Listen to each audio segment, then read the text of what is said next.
Hi, welcome to Live Right Tonight. My name is Brandi, and here I have Mike Scott. How are you doing? Good, good. How are you? Good. It's been a while since I seen you. I met you at UFAM. Um, so Mike, tell me about yourself. Yeah, so I am a person in long-term recovery. Celebrated 6 years completely free from any mind-altering substance or anything this past March. And I work as a peer recovery coach embedded in the Department of Corrections and Community Corrections and just live recovery, work recovery, and raise my kids' recovery. So that's what I do. Awesome, and congratulations on the 6 years. Thanks. Now, you are in community corrections. Now, how did you get into that? So I worked in community recovery support since 2020. When the pandemic hit, did a big career change. I went from being a veterinary technician and working with animals for a decade to working in community recovery and doing this stuff. So I worked for a couple of different nonprofits throughout the state, helping out and doing recovery coaching and rides and things like that. And then a recruiter found my resume on Indeed and asked me if I wanted to work at MDOC, and I was the first person they hired. That's awesome. And first, Yeah. you're meaning first one they hired in recovery. Yeah, I was the like first or second one. There were a couple of us, we all started around the same time, six of us. That all started around the same time, March of 2021. Very first recovery coaches ever that MDOC has ever hired. That's awesome. That is really Yeah. awesome. Yeah, especially like being in recovery and thinking that you couldn't even get to that point. Like that's amazing because a lot of people they just think like once they hit recovery, like they have to start from, obviously you're starting from ground zero because you're redirecting your whole life, your surroundings, everything. But to have that knowledge of knowing that you can actually go further, you can go into stuff like this. It's actually amazing, and you should be proud of it. Yeah, You yeah, I should be love proud it. of I love the community I work for. I love the clientele that I work for. It's like that forgotten community, the people that are coming out of prison that they don't have any support. right? They went to prison, they don't know what to do. And I get to be the one that meets them when they're still in their prison jumpsuit, right? When they walk in the office and be like, "Hey, what's up? I'm in recovery. I've been through this. Let's help you out. Let's see what we can do. Let's hit the ground running." That's awesome. Now, with your job, what is it that you entail? Like, what do you do directly? Yeah, so I do recovery coaching and parole and probation. So I see my clients are only on papers, so they have to be on parole or probation in my county, and it's Monday through Friday, and it is recovery goal setting, planning, running groups, going to different treatment centers and running groups, meeting people in jail and setting them up for treatment and getting them right from jail to treatment, so there's no downtime in between getting out of jail and trying to find treatment and just being what I can to help whoever wants it. That's awesome. Yeah. That's really awesome. Now, if you don't mind me asking, since you are in recovery and with over 6 years, if you don't mind me asking, what was your substance abuse? I never met a substance that I didn't want to abuse. I mean, even from early age, like Benadryl, like I pound handfuls of Benadryl to try and trip on those when I was a kid. And just like the last one I went through, pot, pills, speed, uppers, downers, oxy. The last one where I count my recovery date, the final one that was alcohol. That was the last one, the hardest one that held on the longest. Okay. Okay. And, I didn't mean to pry. It's just more of letting our viewers know that, it's not just something like, oh, it's just marijuana or something like that.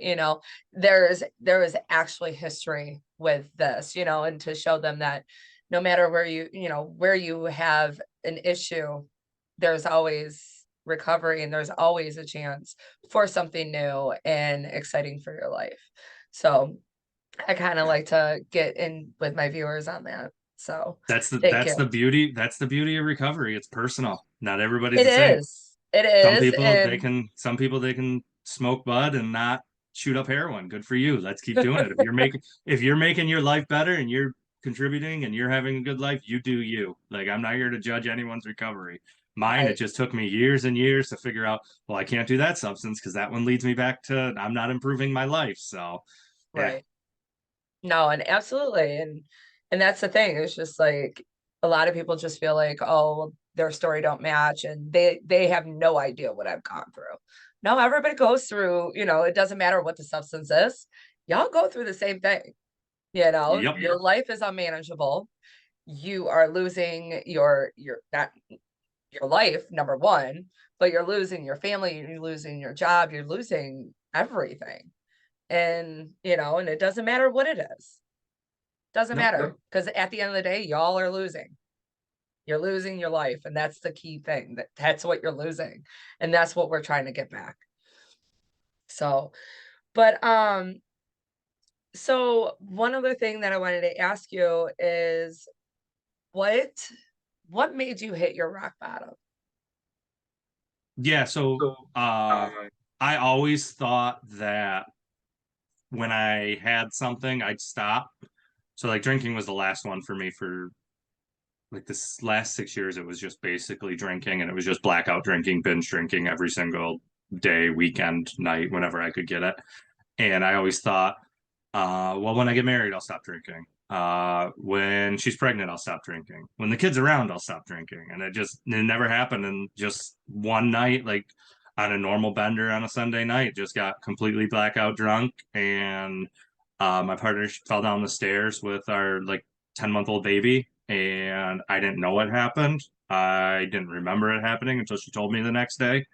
And that just popped in my head. Like, if something would have happened, I wasn't in any position to help it. I mean, before that, like I had doctors telling me to quit. Like liver was bad, heart was bad, everything was bad in my body, but that didn't matter. It wasn't until that, and once she told me, I rolled over on my phone, Googled help with drugs. I never heard of rehab, never heard of treatment. All I knew was like AA that you saw on those old crappy TV shows. Like that was it.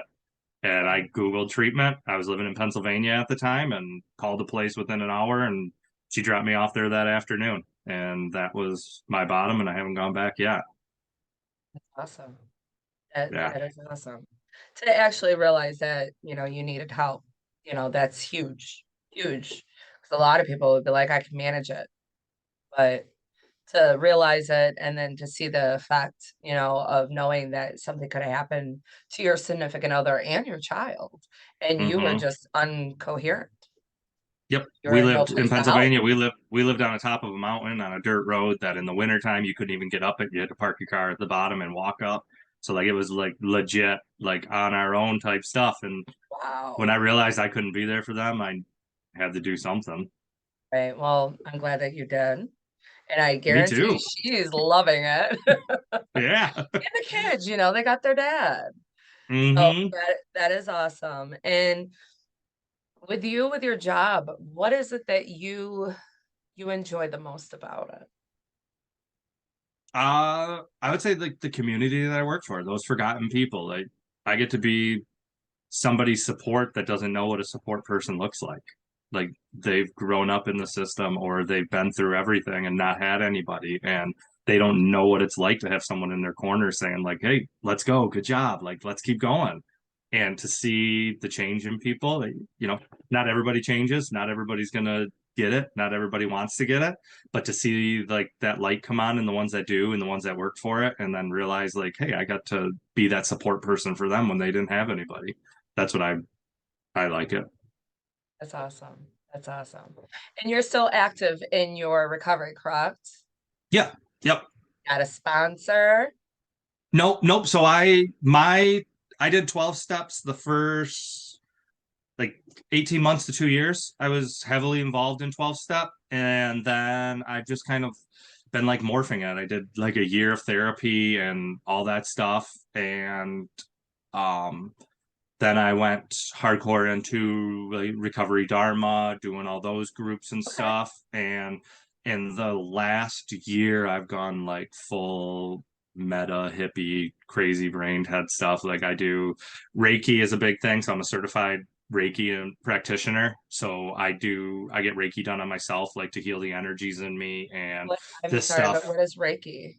I've never heard So of it. Reiki's yeah, so no, Reiki's like it's an ancient energy healing, light touch. It's just you go with someone that's been trained in it, and it's literally just hands on different points of your body, sending, positive, loving light energy and getting that through. I've been doing that for a year now, and breath work is another thing that I do for my recovery breath work. I'm working on coming up with like a whole little program for just specific recovery breath work because that's breathwork and Reiki have completely done more in a year than the previous 5 years of my recovery. Like I haven't felt so Wow. good off of like I've been off SSRIs and anti-anxiety. Like I was still dealing with all like different mental health stuff throughout my early recovery and just going into this type of stuff. That's some more like holistic healing now. I don't do much 12-step anymore unless I go with a client, but I haven't gone for myself in a long time.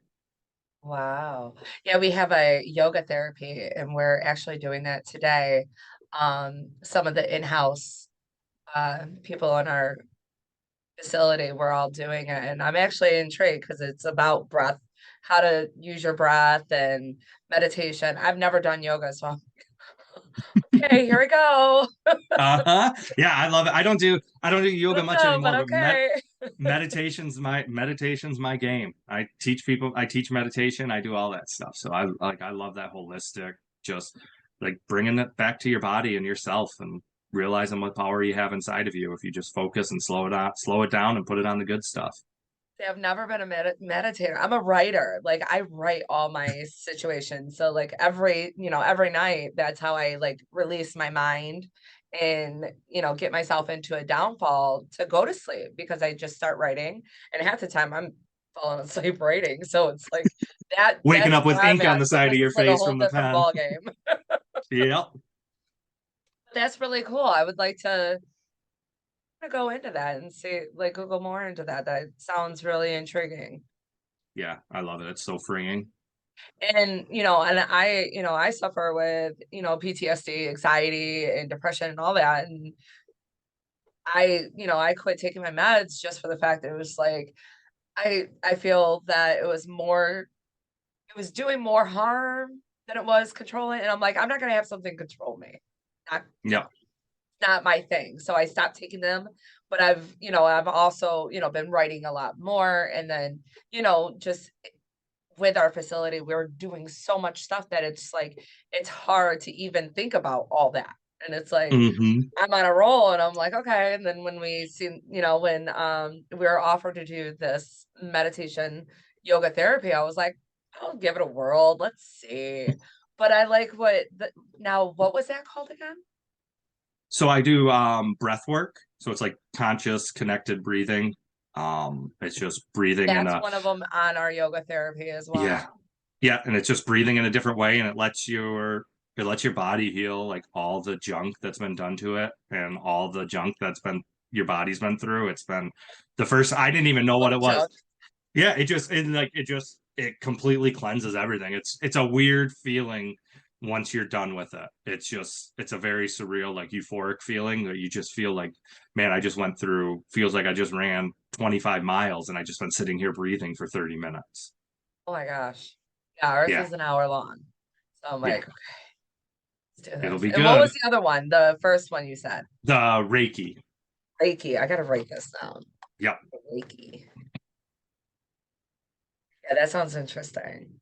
And Hmm. so for any of our viewers, these are like key points. Yeah, I'm definitely gonna look into this. Yeah, But yeah, no, there's so many different ways to recover now. Like that's the cool thing is you can find like what works for you.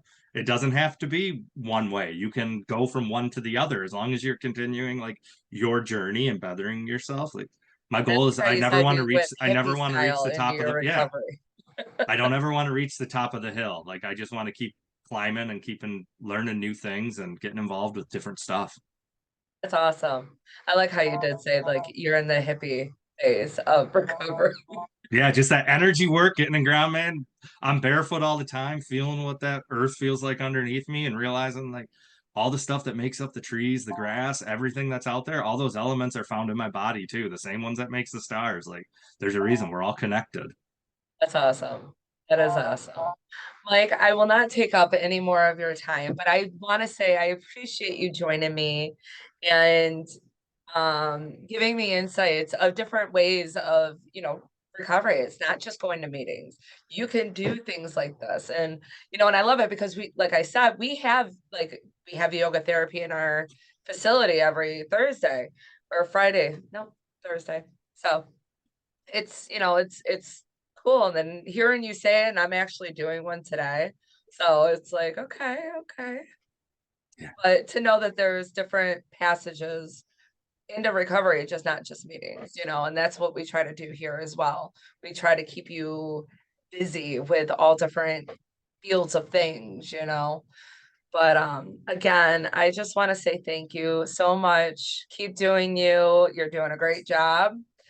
And I appreciate you. Yeah, no, I really appreciate it. Thanks a lot. Thanks for asking me to do this. I'm glad we ran into each other. I know. Thanks to everybody else saying he's the podcast guy. Yep. Yes, I love it. Well, again, thank you. And to everybody else, thank you and God bless.